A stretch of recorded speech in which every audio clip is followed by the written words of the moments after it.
Robert F. Kennedy has a legacy.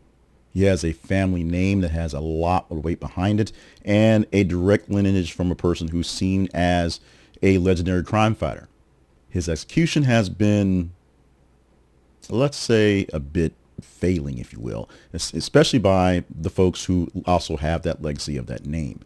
Now, not that he's necessarily a not so great person. Other people who are in these jobs are really not so great people.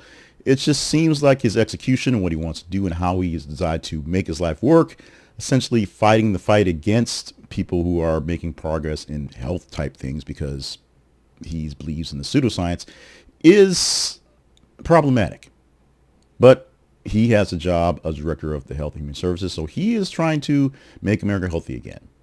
And in that course, he has a new plan.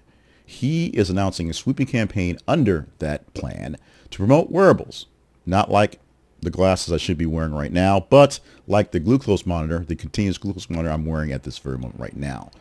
Every American should have access to these things in about 4 years. He's called this, quote, one of the biggest campaigns in HHA's history, and said it will put people in charge of their own health and their own mortality, essentially. It will make them better, going better. Sorry for the change in the graphic. We have a Trump story coming in a minute. It had the buttons not quite set. What's going to happen is if people can see the real-time results, real-time measurements, real-time analytics of their life, their heart rate, the glucose, and step patterns, it's a cost-effective way to help people with treatments. If someone has a smartwatch and they can see how their actual goals are for steps and weight and heart rhythms like that, they could get an $800 wearable and not spend $1,000 a month on Ozempic. So that's a thought. The emphasis is on empowering an individual, monitoring how food affects their glucose and how workouts impact their rates of work, and users making informed decisions, real-time choices. It cuts down on trial and guesswork on health habits. Investors may respond to this by wanting to give in more wearable tech to the government. People like Dexcom and Abbott will actually jump on the chance to give these things at it may be a smaller cost, knowing they get a bigger contract going forward, showing strong market confidence in the actual sectors. But there's always a other side to these coins. Key figures tied to Kennedy, like advisor Callie Means and Surgeon General nominee Casey Meeks, actually own a lot of stock in these things. They have a lot in behind the scenes in being board members or having stock in or having interest in these companies that make these wearables. And their financial ties to the wearable tech is a big deal because it seems like basic cronyism. Not even basic cronyism, like flat out cronyism. I have people on my staff who love these things, so we're doing these things. Oh, by the way, the government's paying for it, so you're taxpayers, whether you want to do it or not, it's there. Critics also warn that personal gain from him, the folks, may blur the motives of the public health program. Other big issues is when you put something on your arm that talks to another device all day long, it's data.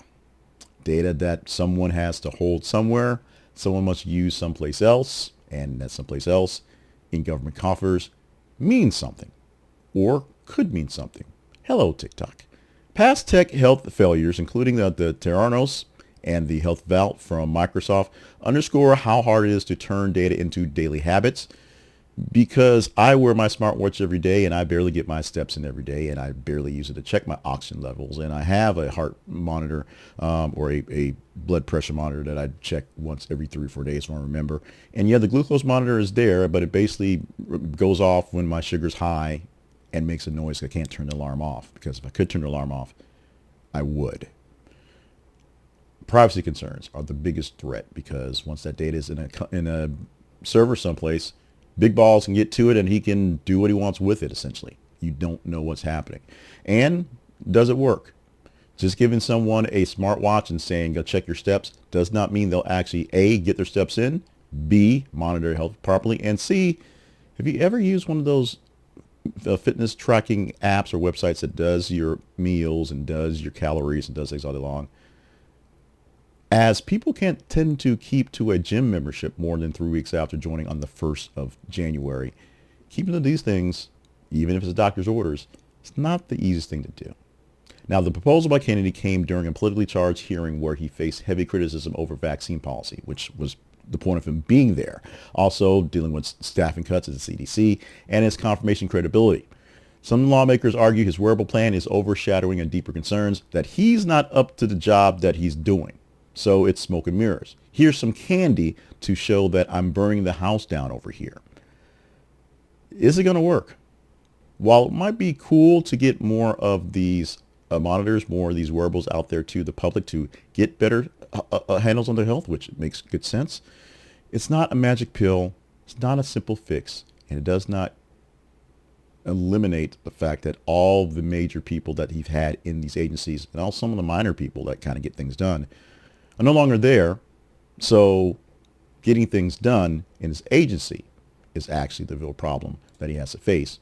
Not so much whether grandma is forgetting to wear her wearables today.